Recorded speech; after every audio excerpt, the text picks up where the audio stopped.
रक्तांचा काहीच दोष नसतो. आता ज्यांना सिकल सेल आहे त्यांनी काय काळजी घ्यायची? एकदम सोपं आहे. 1.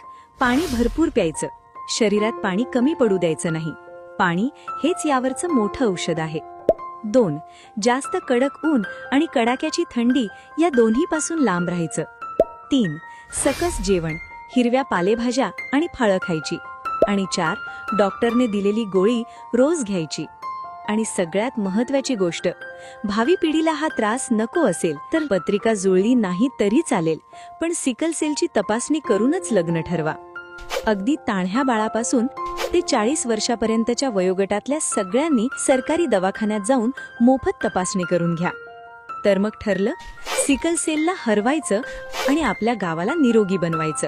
ही माहिती तुमच्या सगळ्या नातेवाईकांना आणि मित्रमंडळींना व्हॉट्सॲपवर शेअर करा. आरोग्याच्या अशाच महत्त्वाच्या गोष्टी सोप्या भाषेत समजून घेण्यासाठी आपल्या चॅनलला सबस्क्राईब करायला विसरू नका. धन्यवाद.